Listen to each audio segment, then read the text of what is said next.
Hi, how are you? I'm fine, sir. My camera is off, actually. Okay. We'll just get that in Thank place. you. Yes. Yes, sir. Good. So we are 10 minutes early. Oh, Perfect. yeah. So, Perfect. No problem so at I all. think some people have already joined in. We already have 17 people who have joined in. Very good. Great. Yeah. So I think as the time is, we get closer to the time, more people will join in. We'll join in. Perfect. Uh, any particular issue you have in mind, Amitabh, that you No, think sir. needs? Nothing, in issue in particular, but other than what I have already summarized. So Hmm. I will be speaking more on behalf of the larger audience Ji. and posing the questions to you. And Hmm. people can also write in their questions in the chat box also, Hmm. in case they need some more clarification. Hmm. Amitabh, can I request sir to give us some opinion uh, on the payment of salary if employers are not paying? What is the legal Yeah, recourse to that? we'll talk about all the issues. So I have those issues noted down because some Okay. of you have sent me the questions to be asked in advance. So I have already forwarded to sir, and we will try and address to the best ability. Well, this is going to be a hugely interactive session. Yeah. So let's be clear. I don't want to give any lectures here. I just want to give you simple, straight answers as to what to do, how you should take it forward, and to be on the right side of the law, however painful and difficult it may be. That's the basic essence of the whole discussion. Okay, Yes, sir. I won't teach you any shortcuts. I will not teach you any shortcuts or mechanisms to violate the law. That is not my purpose at all. However painful and difficult a situation we are in, we will all find solutions to it. The good news is that our judiciary is very positive. So that's, I think, a very positive thing about our country.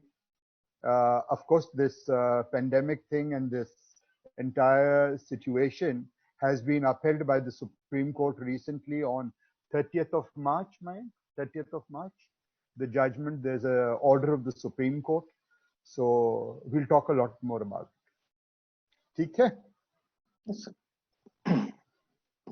Amitabh, after you've done the introduction, Yes, sir. I would like to give a very brief opening remark. Yes, sir. A very brief opening remark, Yeah. after which we will carry on the various issues.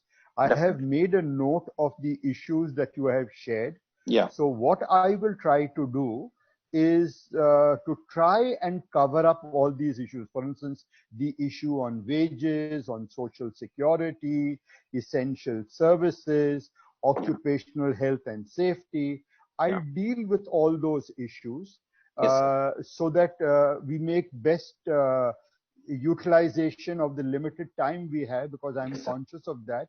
Yes, sir. Amitabh, we'll begin sharp at 4. Yes, sir. We'll close also sharp at 5. Yes, sir. So I will try and cover up as many issues as I can Yes, that sir. I consider are pertinent and relevant at this point of time, which the participants would be anxious to know. Definitely, sir. After I have covered most of the grounds, Yes, sir. and if people still have doubts in their mind, Yes, sir. then I will definitely, take those questions and answers. I understand the limitation of this mechanism Yes, sir. as against a live audience and a live dealing with the thing, because I don't want to waste time in trying to go back and forth. Yeah. So fundamentally, I will cover the issues that are the challenge in employment laws in these pandemic times, and then we'll take it forward. Yes, sir. Okay. Amitabh, if you have anything, you can connect with Mayank easily. Yes, He's sir. on WhatsApp, Yes, sir. He just and messaged me. Yes, sir. and he's just by my side. So anything he Yeah. needs, you need or you want to convey, he'll conveniently give me a slip so I'll know Yes, sir. exactly what is. Okay. Amitabh, Yes, sir. I have a document called An Employer's Guide on Managing Your Workplace Yes, sir. During COVID-19. That would be This excellent. is an ILO publication that I have, Yes, sir. and I can share it with anybody who would like to have a copy of it. Yes, sir. You could share my email ID, and they could Yes, sir. connect with me on the mail, and I'll promptly send it to them.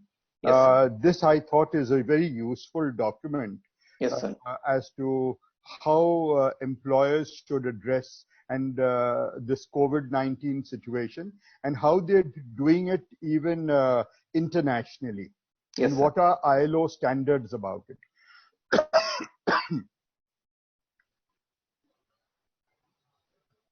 So what I will do is I will send a mail to all the participants after this is over, marking a copy to you, and you can share with them. They can get in touch with you any further.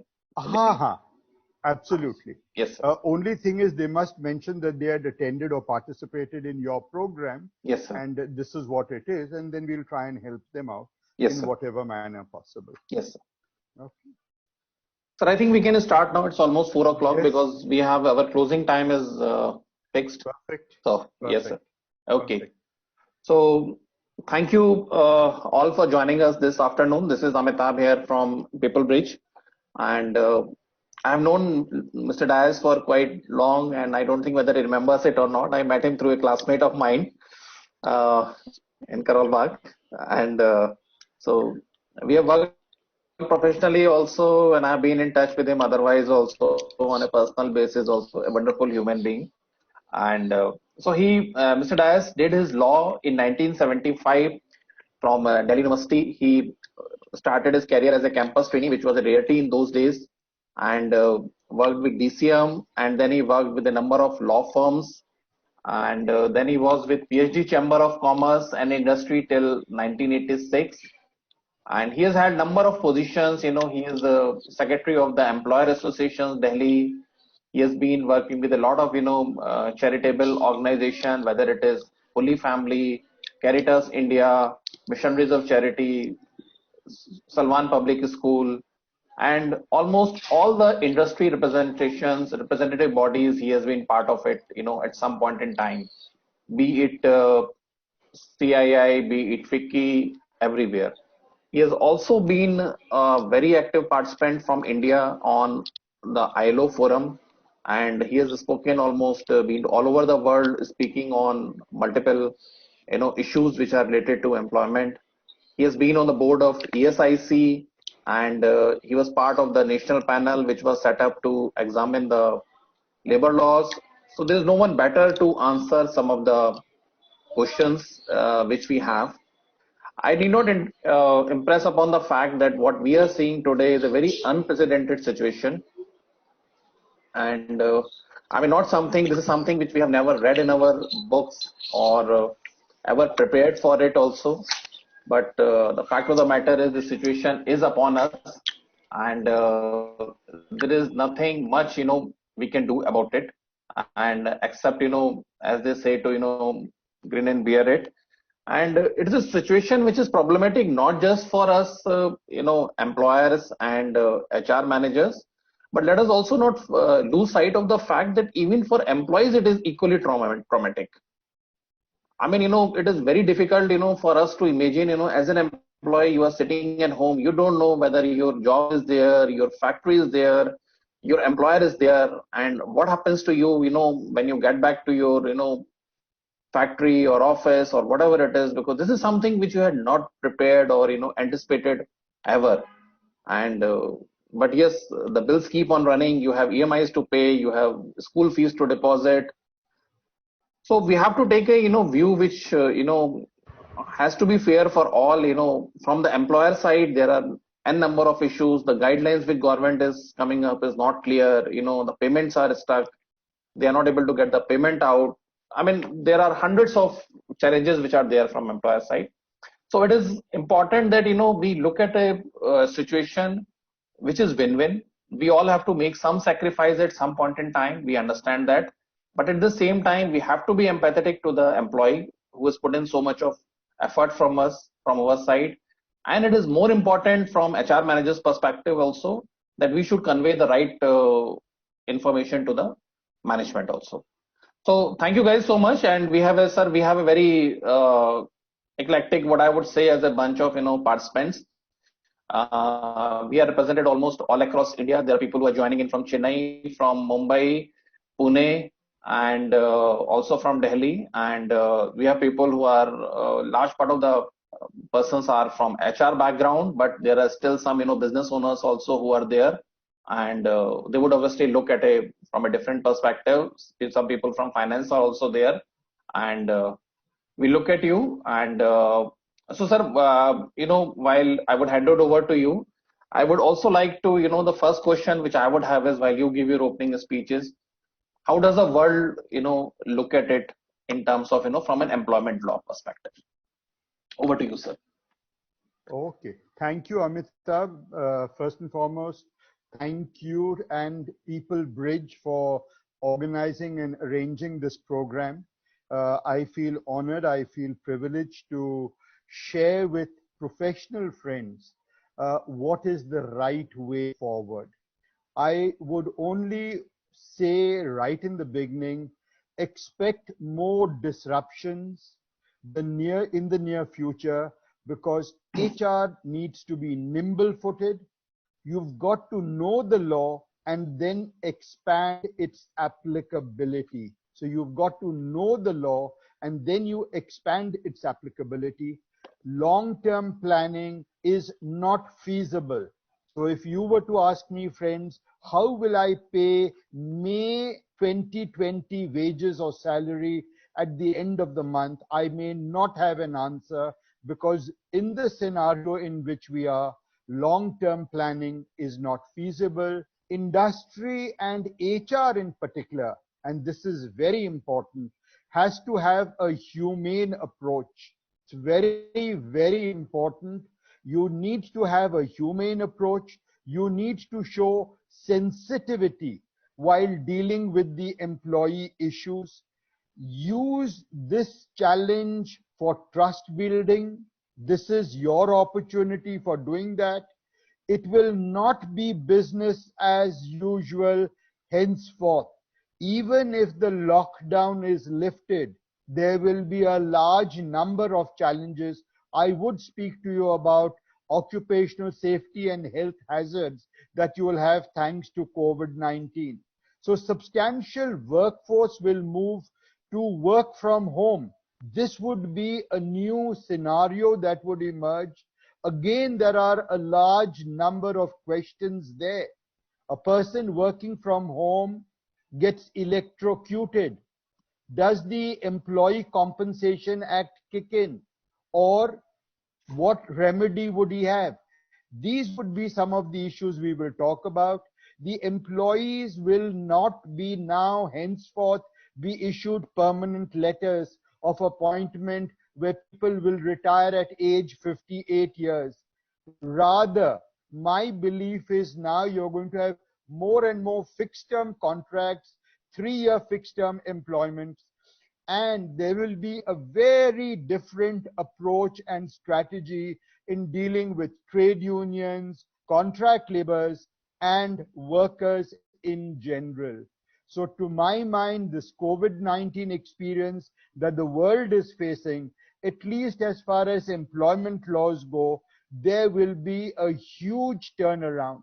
But the one single mantra I want you to carry from this entire program is this, that please do not try to interpret contract only, but bring in the compassion element in your work.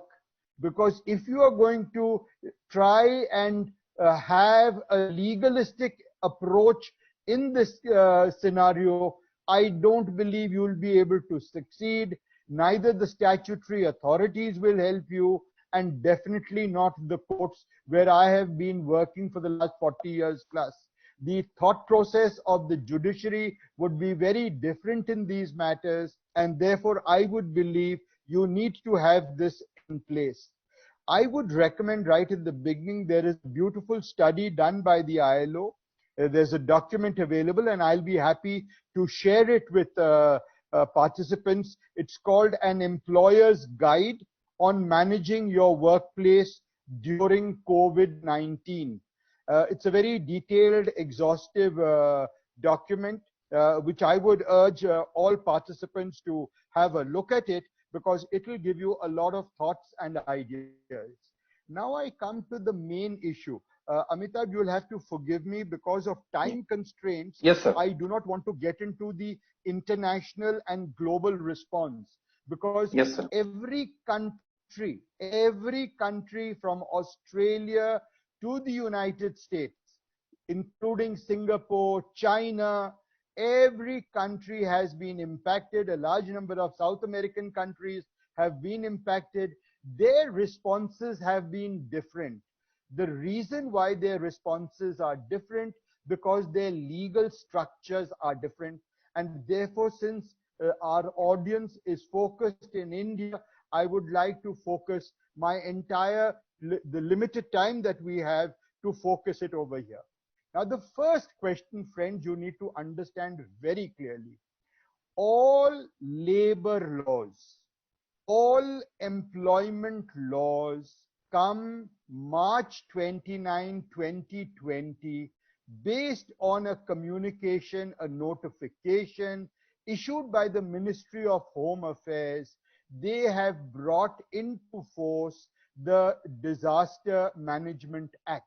Now, this is the important act at this point of time that I am talking to you, to answer your basic questions. The Disaster Management Act, Section 71, clearly states that the Disaster Management Authority and the notifications and the regulations that are issued by them shall supersede all other labor laws. In the course of our conversation, we will talk about layoff, closures, and such other provisions.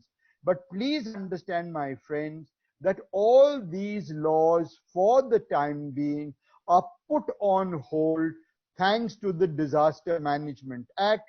Section 10 is very clear, where they have stated, at least with regard to wages and wages for the month of March. I'm not started on April wages. I'm first beginning with March wages. March wages have to be paid in total to all workers.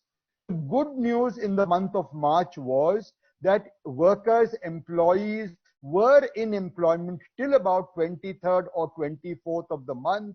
So it is just a question about 7 to 8 days as to how to pay the wages, etc. My recommendation there would be, just pay the wages for the month of March and close the chapter. Let me caution you, friends, any violation of it simply kicks in a first information report being lodged against the occupier of the factory, or the managing director of the company, or whoever is the owner, the principal officer of that company. An FIR shall be lodged, and you shall be required to pay full wages. Also, during this period, termination of services is not possible, only on grounds that because of COVID-19, you are not in a position to retain people, etc. That position would not happen. But yes, supposing you had a contract with a contractor to provide you services up to April 15, and that was the arrangement with that contractor, definitely you are under no obligation to continue that relationship with the contractor. Therefore, step one that I need to clarify is that as far as wages for the month of March goes, full wages have to be paid with regard to that. Further, the notification prohibits the employer from terminating services. Further, that notification dated 29th March 20, it's an important notification. I would urge you all to have a copy of that. It is very clear that no conditions of service can be changed during that period of that notification. Now, as I'm talking to you, that notification is in place. Employers have to go by that notification. Now we come to the month of April. So March, no discussion, no dispute, no debate. The Disaster Management Act is in place. The employer is required to ensure that full wages for the month of March are paid to all employees, direct, indirect, through contractor or whatever. I now come to the question about wages for the month of April. Please understand, April wages are payable effective 1st of May to 7th of May, and in certain cases, if you got more than 1,000 employees, then 10th of May is your pay date.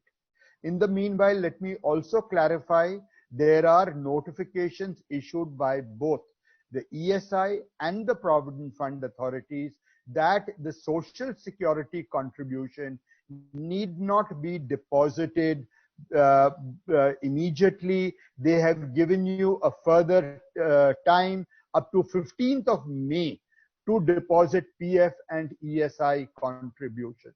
So I hope there is total clarity with regard to the wages and salary for the month of May. There is no arrangement available to you to reduce the wages in any manner. When it comes to the month of April, as I mentioned, wages would be paid only between the 1st and the 7th or the 10th of May. Therefore, we have enough time. We are awaiting for various directives from government with regard to wages. Based on my close interaction with the Ministry of Labor and Employment and also other employer organizations, there is a feeling, it's a feeling, it is yet to happen, whereby this period of April, 1st April to 30th April, because please understand, we all know we are all in a lockdown situation. So most of us, even if we wanted to go to work, are unable to go to work thanks to the lockdown situation. My feeling is, under the Industrial Disputes Act, there is a section 25M, there is a section 25C, where it is provided that you have a situation like an epidemic, you have civil strife, you have law and order problems. I remember we had a similar situation when Mrs. Indira Gandhi was assassinated in 1984. And factories in Delhi, I remember a large number of factories in Okhla, in Moti Nagar, in quite a few other industrial belts. There was no work going on at all. There was a lot of damage and destruction that was caused, and how employers had to manage in those situations, because that went on for roughly about a week. So we had a week of problems, but we were able to address it and find solutions. So my gut feeling is, most likely for the month of April, looking at this scenario, Section 2KKK, Section 2KKK of the Industrial Disputes Act defines a layoff situation. A layoff, in simple words, means when the employer is unable to run or operate his business. Let me clarify right at the beginning, the Industrial Disputes Act is applicable to all establishments, whether you are covered under the Factories Act, whether you are covered under the Shops and Establishment Act, or any other act like the Plantation Act, the Mines Act. The ID Act is the basic mother labor law for Indian employer situation. So you have a provision for a layoff, and you have a provision, the layoff can be done for a period of up to 45 days. Layoff in simple terms means that the employer is unable to get work done from the employee for reasons beyond his control. It's like a force majeure clause, and consequently, the worker or employee is not required to report for his duties, but is eligible and entitled in law to receive 50% of his last drawn salary. So roughly my gut feeling tells me that for the month of April, employers would be required to pay 50% of what they paid in the month of March. So if the salary was 11,000 rupees, the person would get 5,500. Here, please do not confuse or do not bring in a discussion with regard to minimum wages. Minimum wages is a standalone law and is dealt with independently. At this stage, let me clarify that the Code on Wages 2019, although passed by Parliament and has received the assent of the President, please remember, has not been made operational yet. We will have to wait for a date when that would be operational. Primarily, the rules are yet to be finalized by the ministry. The other option that a lot of employers are using is looking at the COVID-19 situation. They are asking employees to agree to some sort of a deferment in wage payment or a reduction in wage payment. Particularly, I can talk about people in the tourism, hospitality, entertainment area, where those areas of work will not be seeing work coming back so quickly.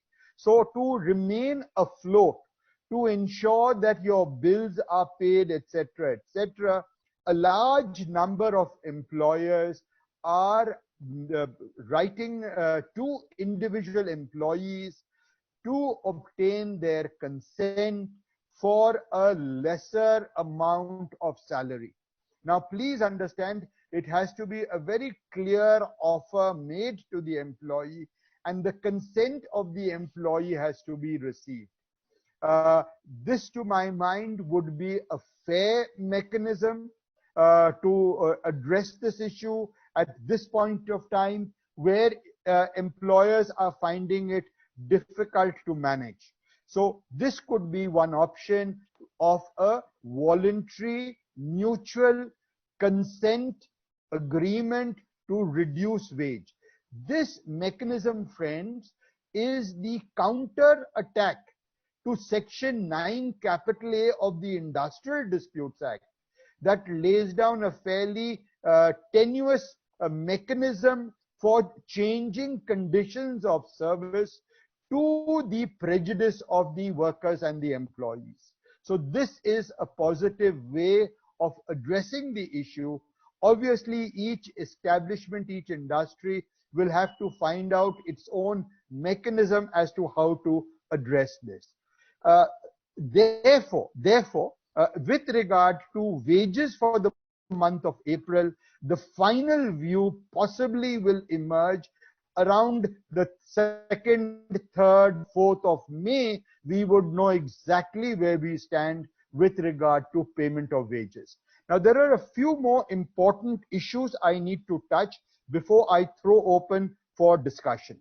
I would like to place on record that in a lot of countries, you have a very robust social security mechanism in place. I have had the privilege of being on the ESI Corporation for close to 15, 17 years, and I am currently on the CBT, the Central Board of Trustees of the Provident Fund Act. I'm particularly doing a lot of work on the Pension Committee also of the EPF Act. Now, here I'm sorry to share with you, we have good provisions in the law, and let me share with you some of the good provisions. If I look at the ESI Act, there are 2 or 3 excellent provisions which to my mind can be effectively utilized by government and also by employees and employers.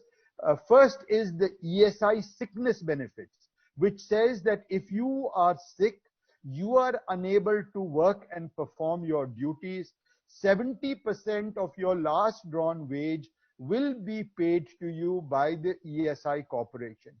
This, to my mind, is doable. We have taken up this matter with the ministry. We are hopeful something will come. But please remember, as you are aware, ESI Act is limited in its applicability only to those employees drawing a monthly wage of up to rupees 21,000. So if an employee is drawing a wage of up to 21,000, to my mind, he can get the benefit of the sickness benefit. The sickness benefit in simple terms is there is a worker in your establishment, while discharging his duties, he falls, he has a fracture, the doctor advises him 2 months of bed rest. During those 2 months of bed rest, the ESI would pay him 70% of his last drawn salary. The employer is not required to make any payment. There is another scheme called a Rajiv Gandhi unemployment scheme. This we had introduced in the year 2009. Primarily it was done because in 2009, thanks to the financial meltdown, a lot of factories had to close down. Because they closed down, there was no social security net available. So initially we gave it for 1 year. Sorry. Initially, we gave that unemployment allowance, which was about 50 or 60% of the last drawn salary drawn by the person, and that money was credited into his bank account, and the employee, the insured person, would get that benefit through the ESI under this Rajiv Gandhi unemployment. Later on, we extended to 2 years. I believe because COVID-19 is a unique scenario, possibly something, this scheme could be slightly tweaked and it could be benefited. There is another similar scheme called the Atal Bihari scheme also, where in dire conditions, the ESI would pay certain amounts. These schemes are available. My expectation is that the government in the next couple of weeks would bring in mechanisms to use them. On the Provident Fund, they have liberalized it. First and foremost is that PF contributions for the month of March can be deposited by 15th of May. Under normal circumstances, you would have had to deposit it by 15th of April, but thanks to this situation in which we are, this has been extended. Also, benefits of pension and also withdrawal benefits under the Provident Fund scheme are now more liberal.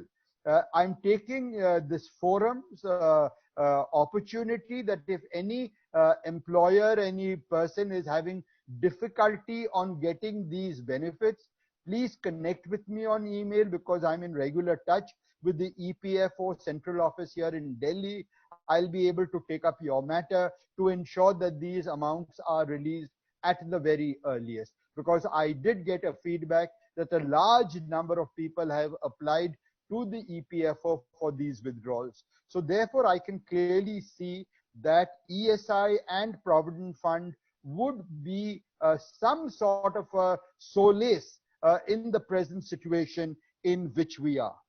A few more points I would like to deal with, and then leave it open to you all to come about. One is with regard to work from home.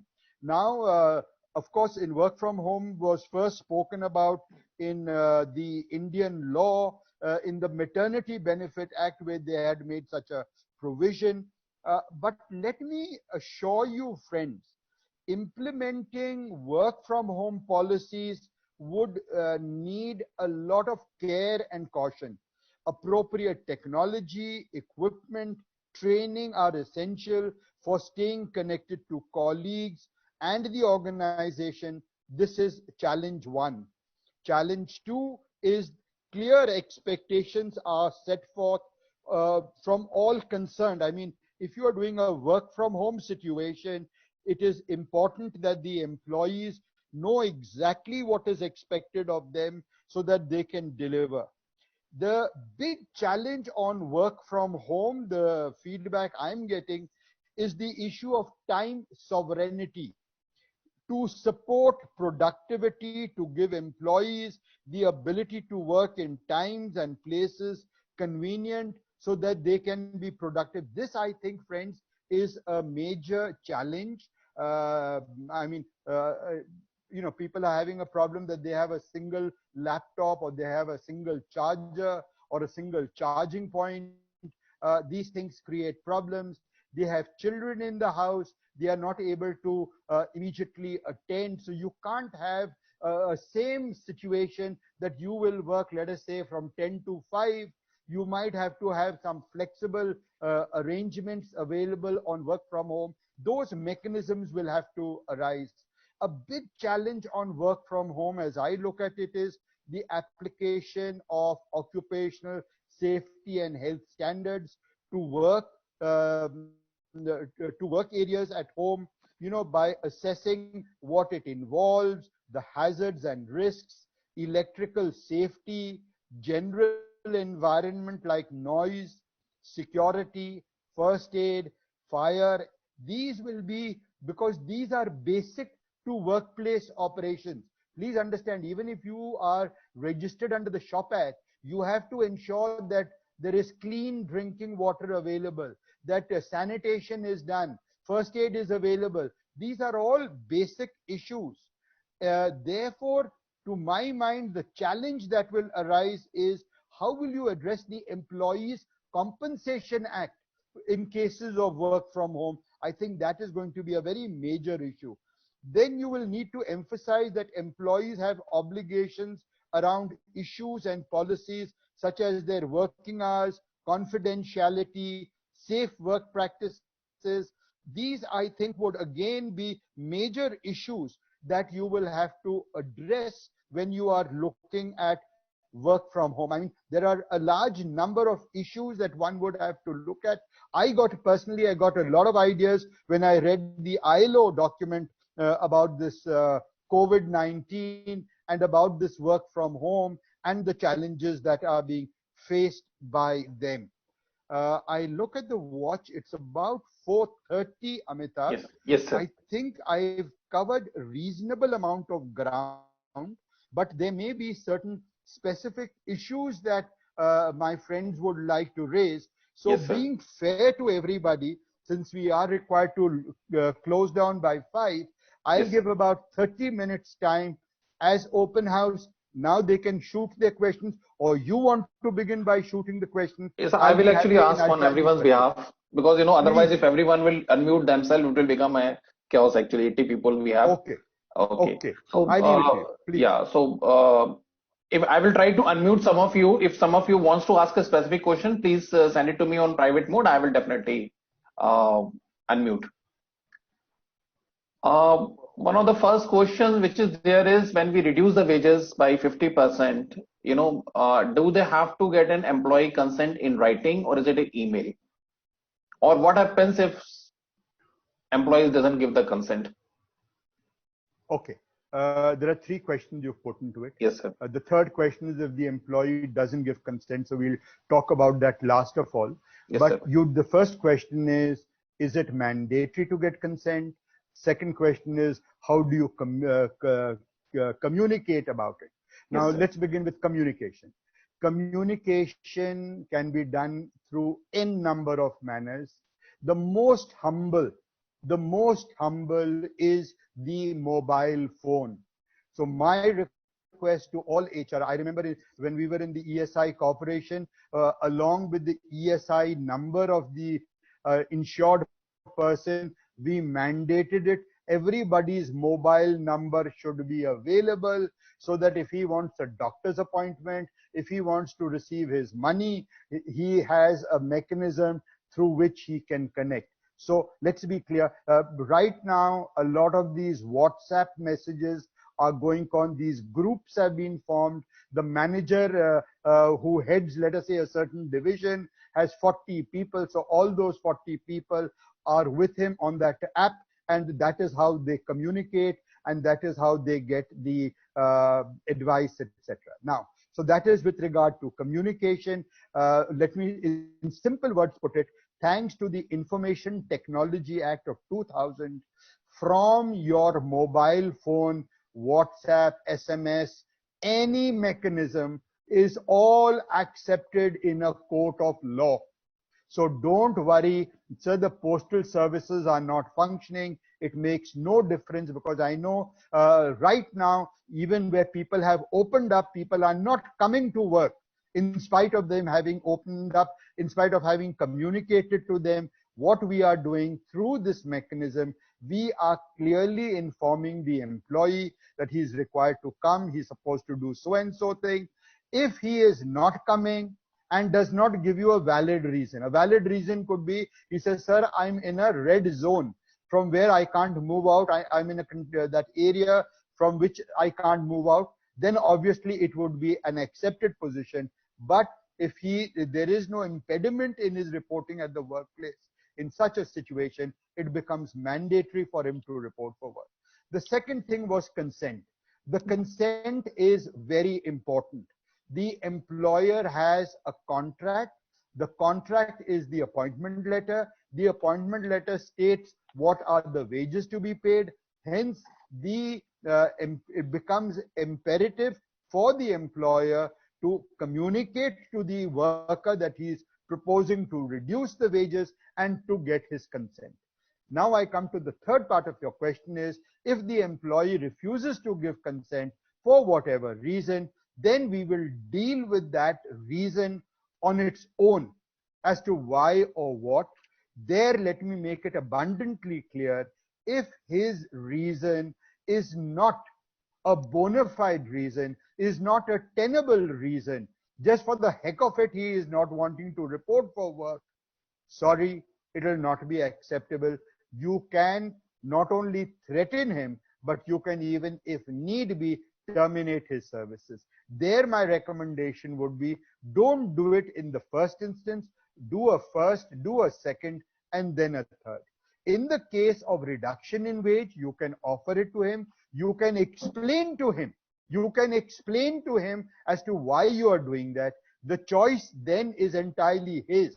In spite of that, he insists on saying that he is not in a position to accept a lower wage.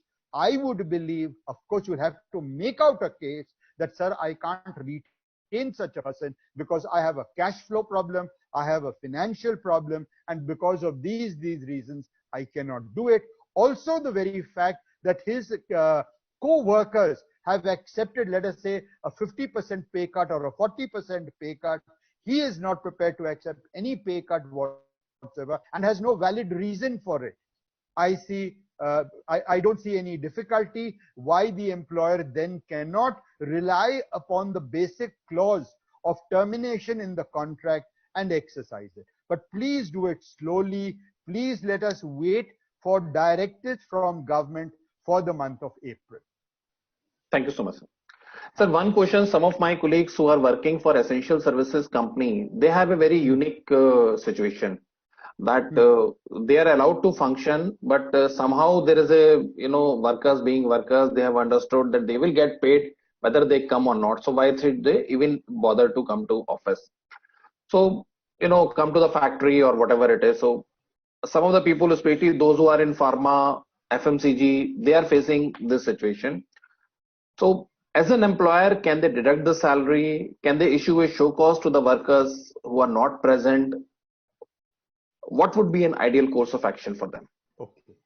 Step one, that it has to be clearly communicated to the worker or the employee that he has to report. Step one. Step two, in spite of the communication, if he refuses to come, straight away, no work, no pay can be implemented. Because please understand, this period is not a holiday. Please understand, like a national or a festival holiday, sir, it's a holiday, so I will not come because the establishment is closed.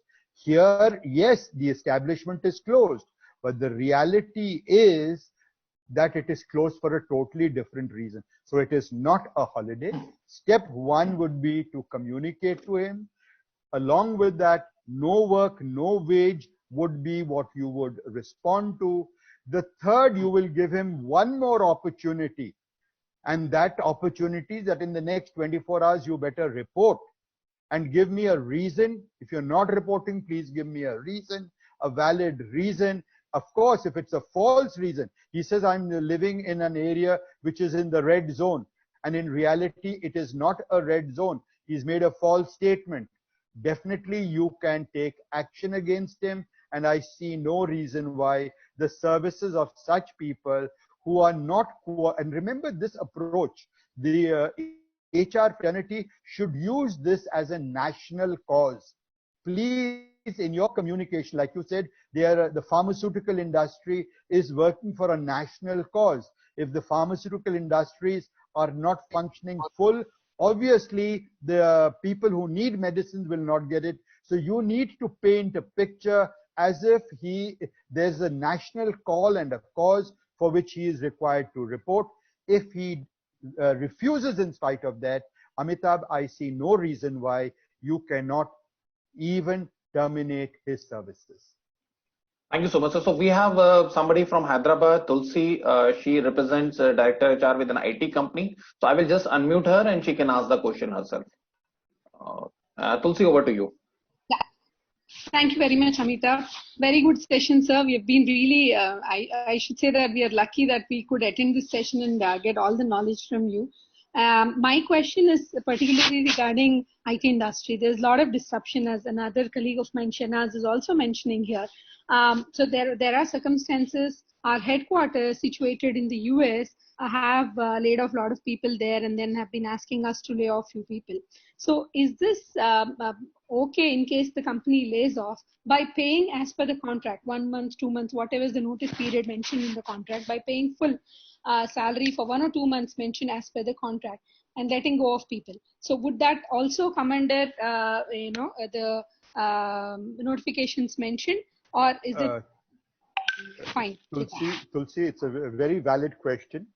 Very valid question. Please understand, a layoff in the US is more akin to a pink slip. A layoff in the India context is that you don't ask the employee to work for a certain while, and you pay that employee 50% of the salary that he or she draws. Having said that, as I mentioned earlier, we will have to wait to see what are the government notifications with regard to payment of wages. My own gut feeling is it would be treated as a layoff period.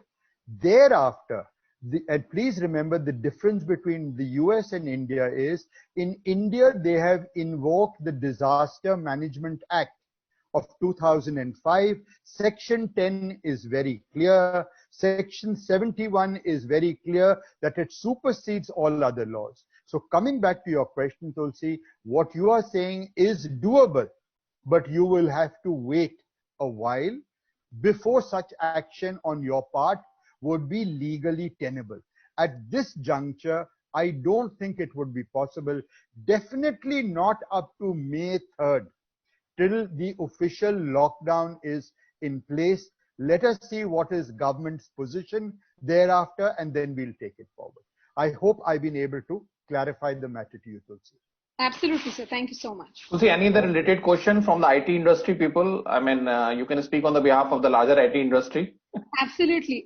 Apart from layoffs, there are people who've chosen to quit for various reasons. So in IT industry, usually different practices are followed in settling the full and final settlement. But in view of COVID-19, is there any law, or can we use any law to make sure the finance settles the full and final within 7 days or within 3 days? Usually it is settled 7 to 30 days based on which company it is and what they practice. So is there any place where we can insist the finance to do early settlements, or is there a law which says you need to settle the full and final in so and so number of days? A very apt question. I'll give you two answers to it. First and foremost, I'm happy by what you are saying, that you settle the full and final within 7 to 10 days. I have unfortunate experience with some very large MNCs who would take up to a month to make that payment. So I would definitely appreciate what you are doing. But to give you a straight answer, if you want to prod, if you want to put pressure on your finance department, I'll give you a very mischievous provision, so that they would definitely comply. In that law, it is written within 48 hours, within 2 days, the full and final has to be done. It is in the latest law in India, which is the Code on Wages 2019, passed by Parliament last year. That clearly says full and final settlement has to be done in 2 days. So if you want to use that to pressurize your finance, please do that. Otherwise, 7 to 10 days, I think, is reasonable. Plus, also another good thing now that has happened, at least in the domain of wages and salary, is that no longer wages are paid in cash. It is all credited to the account. So, it's so easy and simple for the accounting department, the finance department, to remit the salary of the concerned person or the full and final settlement to the concerned person. So I don't think so that should be a problem at all. But I've given you a provision as per which you can put pressure on your department to do it within 48 hours. Okay? Thank you so much, sir. I'm sorry to take a little more time. One small question. So what happens is full and final is done once we receive the laptops back and whatever is given. During this situation, I'm having a lot of challenges with no courier companies working, and the finance is really stopping the full and final because we're not getting the laptops issued. Can I use this law to pressurize them on the code of wages which you just mentioned? No, Tulsi, there you'll have a problem. No, I will not compromise with companies' property. Sorry, that is not acceptable. But I'll tell you what a lot of people are doing. Even in COVID-19 situation, the police department does give passes to people to do these deliveries and works and activities. There is no problem. You get one particular person who is dedicated for this work, and on that basis you can get it sorted out. I don't think so that should be a problem. It's just a logistic issue. But I will not compromise on company property, because later on I have huge amount of problems. So I understand it's a very fair situation that you please hand over company property and you take your dues. I don't have a problem. Absolutely. So thank you so much for the time and information. Okay. Thank you, Tulsi. Can you please mute yourself? I will go over to the lady called Parul Makkar. She works for an NGO and she has a very typical question which is there. So I will just unmute you, Parul, and you can go ahead and ask your question. Yeah, Parul, please go ahead. Yes. Good evening, and thank you, Amitabh and Mr. Dias. So the question is that I'm working with the social sector, and here we usually have people employed by way of a contract, which is an open-ended or a closed-ended contract, depending upon the grants that we get from the donors. So now we have another contract, which is by the contract, the project is getting over by 31st of July 2020. And usual course of business says that we give the 1 month notice to the employees and we terminate their contracts. But due to pandemic situation, are we supposed to continue their employment? Because then they would say that we have no employment options otherwise, and there is no social security. Can they sue the company if we terminate them? So these are the questions that I want to ask. No, Parul. Parul, go slow. See, your own facts say that you need the services of the person up to July.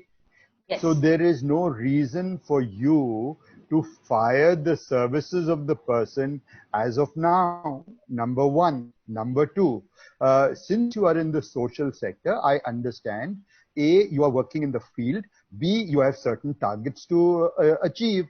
So once this lockdown is removed, people get back to the field. You ensure that they meet their targets by July, and end of July, you can say bye-bye to them. And the policy you follow is correct. Legally, it is very correct that you give a 1 month notice say on the 1st of July, saying that by 31st of July, this arrangement comes to an end. In fact, since you raised this question, I'll clarify. Let us say you have a service provider who is required to provide you services, say, till 21st of April. He is required only till 21st of April. That's the contract you have. So you would be liable and responsible only up to 21st of April. Beyond that, you don't have to do anything. Okay? Great. So my point was this only, that we will usually give them a month's notice on 1st of July and not Right. now. So the only worry was because a lot of information was floating around that employers cannot terminate the employee. So this question rose from that angle. Otherwise, thank you so much that we're going good. And then at the end of 31st July, we are legally, in the very much in the legal circle to work. The Absolutely. project is over. Thank you. Absolutely. Absolutely. Thank you. Thank you. So much. Parul, can you please mute yourself once again? Thank you so much. Yes, thank you. Thank Okay. So we have a lot of questions related to, can the, because of the, during this unique situation, can people extend as an employer? Can we extend the probation period of the employees? The Supreme Court says probation's trying, testing, and evaluating period. So in that situation, the employer has two clear options in hand. A, to extend the period of probation, not a problem at all. That is, if they want to continue to have that person. The second option is terminate the services during the period of probation, but based on what is stated in that contract. And there, let me share a mantra with you. In all cases, COVID-19 or not, remember, in a probation situation, when you are terminating the services, the magic words are not satisfactory. Just write that your services have not been found satisfactory, therefore we do not want to retain you. Please do not go into any other issues, whether COVID-19 or anything else. It will have other implications. So people on probation can safely be exited, no problems at all. Right? Yeah, I think that's fair enough, and it answers the question. I think Sanjeev, the person who was asked this question, I trust this question has been answered. In case you have some further query, just type in the chat box. Amitabh, thank you. It has been answered. Yeah. Amitabh, there was one point I wanted to share before, because I'm looking at my watch also. We've got about 10 minutes. Yes, sir. Most of us who are sitting here, we all think we know how COVID-19 spreads. But when I was preparing myself, for this presentation, I took the trouble of reading the WHO definition how COVID-19 spreads. Now, why I'm sharing this with you, friends, because I know HR people are very anxious to have the restoration of work, production, business as usual. So let me just define to you, how does COVID-19 spread? According to the WHO, when someone who contracts COVID-19 coughs or exhales, they release droplets containing the virus. Most of these droplets fall on nearby surfaces and objects, such as your desk, table, telephone. Workers could catch COVID-19 by touching contaminated surfaces, objects, and then touching their eyes, nose, or mouth. If they are standing within 1 meter of a person with COVID-19, they can catch it by breathing in droplets in the air.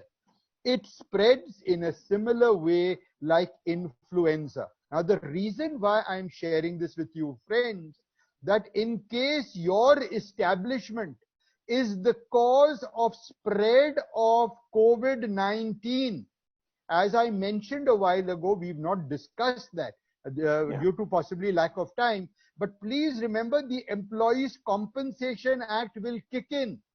There the employer may have to, pay the compensation of a person, an employee who dies due to COVID-19, which is attributable to the establishment.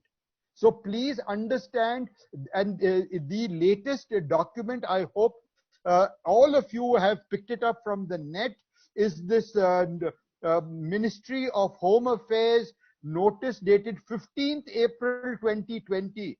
It clearly sets out which industry can open, which cannot open. All the details are provided there. So that also says a compensation of 5 lakhs would have to be paid to a person who acquires COVID-19 because he was at that workplace. So these are some of the areas you will have to be careful.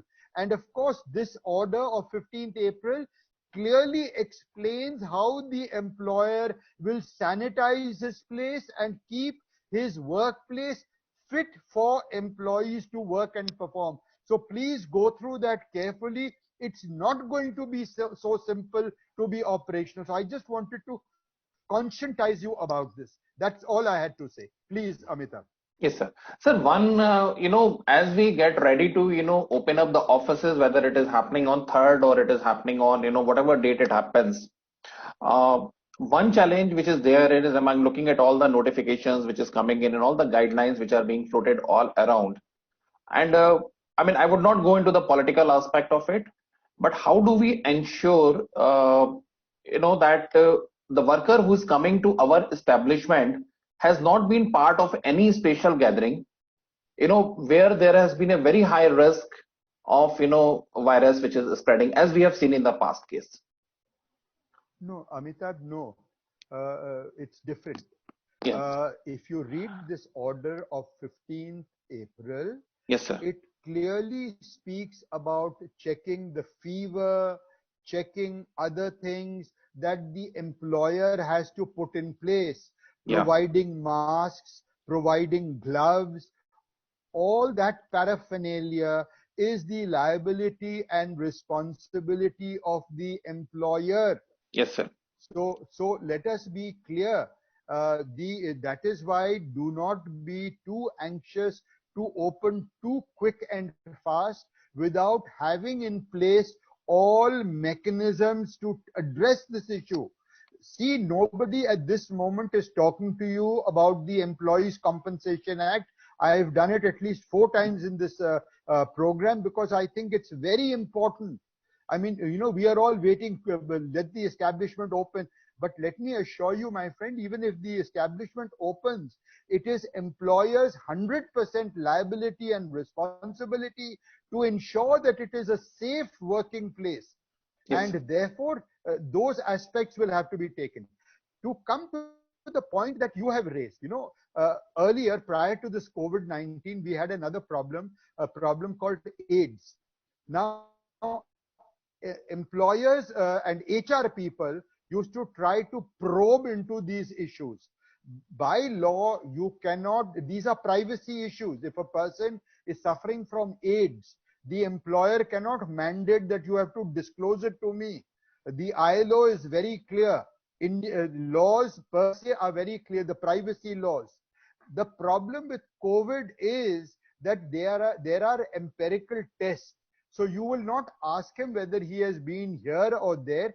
That is not relevant.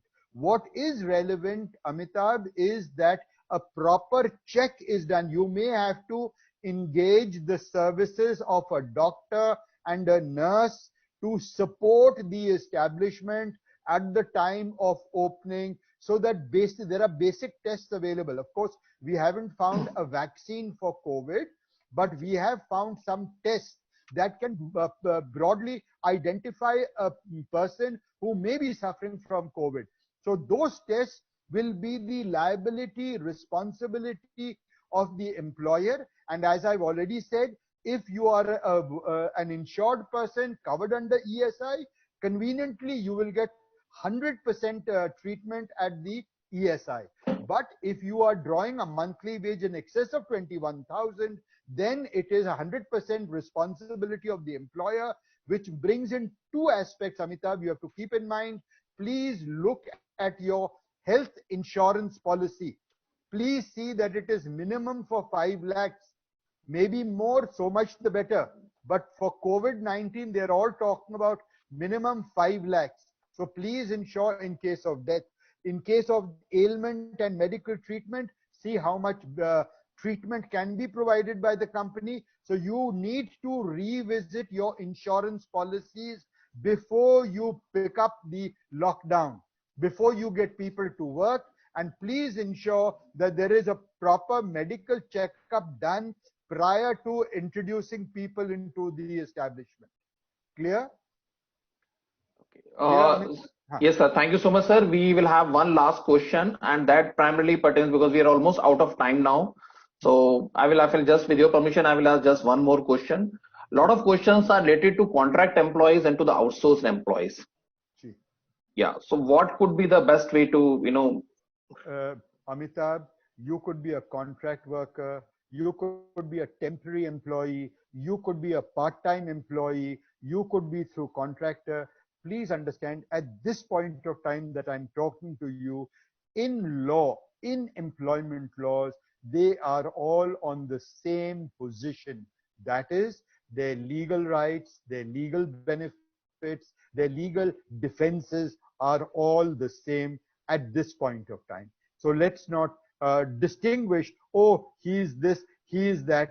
Please don't get into that. Even that case of the probationer that you mentioned, yes, my sir. advice would be, please wait for this lockdown period to come to an end and then issue the letter that you don't want to retain that person. I don't have a problem. But don't do it while the lockdown is on. So please hold horses till around the May 3rd before you take positive actions in the matter. Thank you so much, sir. So we are almost, the time is up. And, if anyone would like to, I'm really sorry because we have so many questions, and we are not able to answer all the questions. And because this is just a short session of 1 hour, we just wanted to get an overview and see how things progress. And thank you so much to Mr. Dias for, taking time out to address the questions of larger HR community. It's wonderful. And we would look forward to your support in future also. And what I would do is I will send a mail to all the participants thanking you, and provide your coordinates also and your email address. And if they have any further questions, because we are trying to address the, as a general, as in a totality. So each industry has its own unique situation, has its own unique solutions. So they will come back to you with the specific questions. Thank you so much, sir, once again, and wonderful having you with us. Thank you so much. Thank you. Thank you so much. Thank you. Thank you, participants. Wonderful having you all with us and making it a very interactive and wonderful session. Thank you. Thank you. Thank you so much, sir.